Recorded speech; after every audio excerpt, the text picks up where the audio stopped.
આપ સૌ જાણો છો કે આજની આ ખાસ પ્રેસ વાર્તા વિશેષ કરીને જે પ્રમાણે નીટના પેપર લીક થયા, લાખો સ્ટુડન્ટો પરેશાન થયા અને પરેશાનીની વાત ઘર ઘર સુધી જ્યારે પહોંચી જાય, આપણે બધાને ખબર છે કે આખા દેશમાં 89 કરતા વધારે વખત પેપર ફૂટ્યા હોય. આખા દેશની અંદર આપણને બધાને ખબર હોય કે ગુજરાતના બજેટ કરતા વધારે ખર્ચો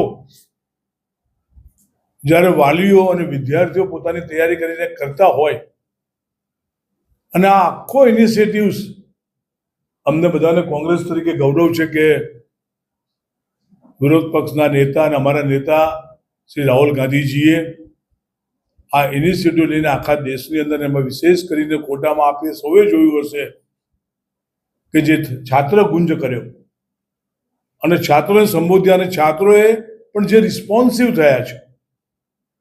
આ લાગણી ફક્ત કોટાના છાત્રો પૂરતું સીમિત નથી.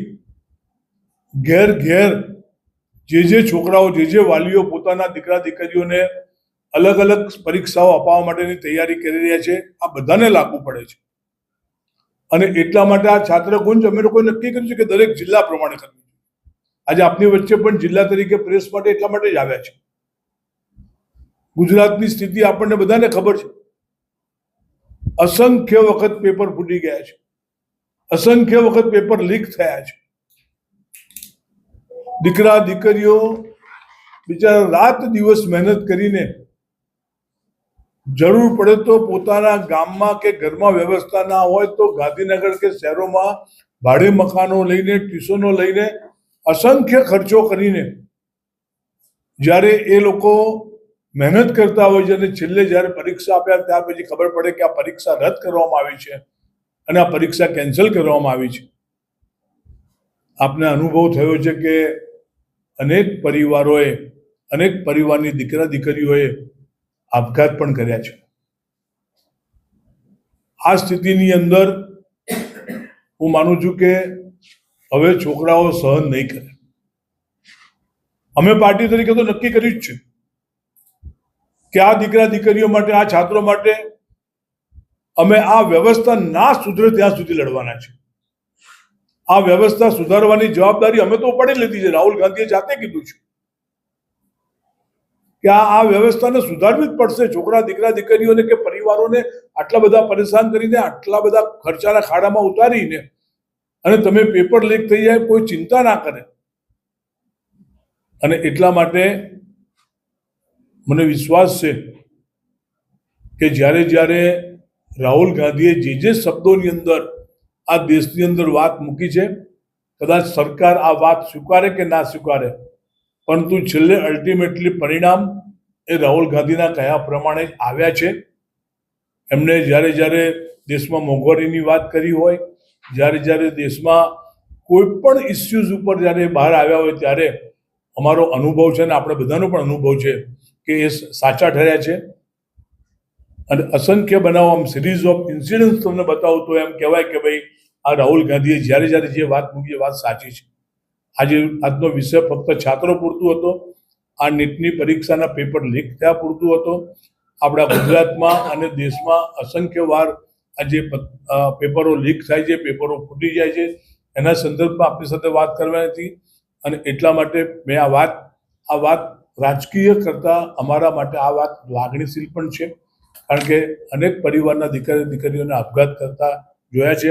છેલ્લે આ પોતાની એક ડૉક્ટર દીકરીનું જે સ્ટેટમેન્ટ છે એ તો આપણા બધાનું હૃદય ધ્રુજાવી નાખે એવું એ આ સ્ટેટમેન્ટ છે. અને મને લાગે છે કે આ ઇસ્યુઝને ઘર સુધી જે દીકરા દીકરીઓ પોતાની નોકરીઓ માટે, બેરોજગારીમાંથી રોજગારી માટે, અને આમ તો તમે જોવા જાઓ તો આખા શિક્ષણની વ્યવસ્થા બગાડી નાખી છે. કેજીમાં છોકરા શરૂ થાય, અરે કેજીમાં નહીં, હજુ છોકરાઓ કેજીમાં આવતા પહેલા જે છોકરાઓ સ્કૂલમાં મોકલવામાં મા બાપ, જે નોકરી કરતા મા બાપો સ્કૂલમાં મોકલતા હોય છે, અને એ પ્રમાણેની સ્થિતિની અંદર જે છોકરા છોકરીઓના પૈસા ભરવા પડે છે ત્યારથી શરૂ કરીને દીકરા દીકરીઓ ગ્રેજ્યુએટ થાય, પોસ્ટ ગ્રેજ્યુએટ થાય, અનેક અનેક ડિગ્રી મળે, ત્યાર પછીની જે સ્થિતિની વચ્ચે મને લાગે છે કે હું આપના માધ્યમ દ્વારા આપને બધાને કોઈ જે શિક્ષણના નામે ઉઘાડી લૂંટ, પેપર લીક અને પરીક્ષા કૌભાંડો જે થયા છે એની અમે અમારી છાત્રગુંજ આ કાર્યક્રમ આ જિલ્લા સુધી પહોંચશે. આજથી આ શરૂઆત થઈ છે અને ઘર ઘર સુધી આ વાતને અમે લઈ જવાના છીએ. હું હેમંતભાઈને કરીને આ પત્રકાર વાર્તા યોજવાનું કારણ એ છે કે ગુજરાત પ્રદેશ કોંગ્રેસ સમિતિના પ્રમુખ આદરણીય અમિતભાઈ ચાવડા સાહેબે સમગ્ર ગુજરાતની અંદર છાત્રગુંજ કાર્યક્રમો કરવાની પહેલ નાખી છે. અને આ છાત્રગુંજ કાર્યક્રમ જે છે એ છાત્રગુંજ કાર્યક્રમ નોન પોલિટિકલ કાર્યક્રમ છે. જ્યારે રાહુલજીએ કોટાની અંદર પણ આ કાર્યક્રમ કર્યો, કોંગ્રેસનો કોઈ પણ સિમ્બોલ નહોતો. જૈનજી અને વિદ્યાર્થીઓનો જે આ છાત્રગુંજ કાર્યક્રમનો અભૂતપૂર્વ પ્રતિસાદ હતો અને ત્યારે નક્કી કરવામાં આવ્યું કે સમગ્ર દેશની અંદર છાત્રગુંજ કાર્યક્રમ કરવામાં આવશે. એના જ ભાગરૂપે ગુજરાતની અંદર પણ આ છાત્રગુંજ કાર્યક્રમ કરવામાં આવશે. ખાસ કરીને નીટની પરીક્ષાની વાત હતી તો આ નીટની પરીક્ષાની અંદર 22 લાખ વિદ્યાર્થીઓ બેઠા. આ 22 લાખ વિદ્યાર્થીઓની હોસ્ટેલ ફી, નીટની એક્ઝામ ફી, એનું રહેવાની ફી, ભણવાની ફી, પુસ્તકોની ફી આ ગણવા જઈએ તો 1,32,000 એટલે 1.32 લાખ કરોડ જેટલા રૂપિયા એની અંદર ખર્ચાય છે.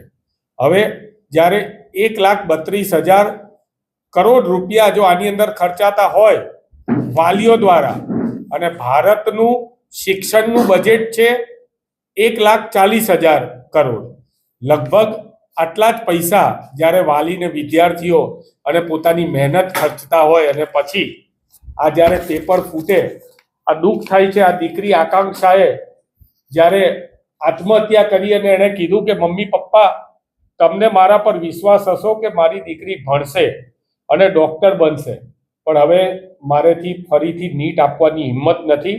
મને પહેલાં નીટમાં સારા માર્ક્સ મળ્યા હતા પરંતુ હવે મારી કોઈ ગેરંટી નથી એમ કરીને એણે જ્યારે આત્મહત્યા કરી હોય ત્યારે રાહુલજી અને સમગ્ર કોંગ્રેસ પાર્ટીએ ભારતના શિક્ષણ મંત્રીનું રાજીનામું નૈતિકતાના ધોરણે માગેલું છે. ધર્મેન્દ્ર પ્રધાને રાજીનામું આપવું જોઈએ. સમગ્ર દેશની અંદર જે શિક્ષણની પરિસ્થિતિ છે એ જ ગુજરાતની અંદર પરિસ્થિતિ છે. આજે શાળાનો પ્રવેશોત્સવ છે, એનો પહેલો દિવસ છે. પહેલા તો પ્રવેશ ઉત્સવની અંદર સરકાર કોઈ બજેટ નથી આપતી, શિક્ષકો અને આચાર્ય પોતાના ખર્ચે પ્રવેશ ઉત્સવ કરે છે. અને આ પ્રવેશ ઉત્સવની અંદર વિદ્યાર્થીઓ તો આવી ગયા છે પરંતુ ગુજરાતના શિક્ષણ મંત્રીને પાઠ્યપુસ્તક ભંડારના ગોડાઉનમાં જવું પડે 2 દિવસ પહેલા. એનેથી વધારે દુઃખદ પરિસ્થિતિ શું હોય? સ્કૂલો ચાલુ થઈ ગઈ, પ્રવેશ ઉત્સવ ચાલુ છે અને વાજા સાહેબને પાઠ્યપુસ્તક ભંડારના ગોડાઉનમાં જઈને પોતાને જાતે કહેવું પડે છે કે રોજનું 500 ટન અમે રવાના કરીએ છીએ. હજી પણ નડિયાદની અંદર પણ હમણાં જ તપાસ કરી, નડિયાદની અંદર પણ પાઠ્યપુસ્તકો 9 થી 12 પહોંચ્યા નથી. વિદ્યાર્થીઓને જે મફત મળવા જોઈએ તે, પરંતુ રૂપિયાથી મળતા બજારમાં જે પૈસાથી મળતા પુસ્તકો છે એ પાઠ્યપુસ્તક અત્યારે પણ હાજર છે. એટલે ગરીબ SC/ST વિદ્યાર્થીઓ, આદિવાસી વિદ્યાર્થીઓ માટે સરકારે જાણે ભણવાનો અધિકાર ના હોય એ પ્રકારની પરિસ્થિતિનું નિર્માણ કરેલું છે. આજે જ્યારે સમગ્ર ગુજરાતની અંદર પ્રેસ કોન્ફરન્સના માધ્યમથી ગુજરાત પ્રદેશ કોંગ્રેસ સમિતિ આજે આ છાત્રગુંજ કાર્યક્રમ જે છે એના વિશેની આપને માહિતી આપી રહી છે. આગળના દિવસોમાં આ જ વિદ્યાર્થીઓના જે પ્રશ્નો છે એ પ્રશ્નોને લઈને સમગ્ર ગુજરાતના જિલ્લાઓમાં, શહેરોમાં, તાલુકાઓમાં, વોર્ડમાં આ છાત્રગુંજ કાર્યક્રમનું આયોજન કરવામાં આવશે અને વિદ્યાર્થીઓના પ્રશ્નોને વાચા આપવામાં આવશે.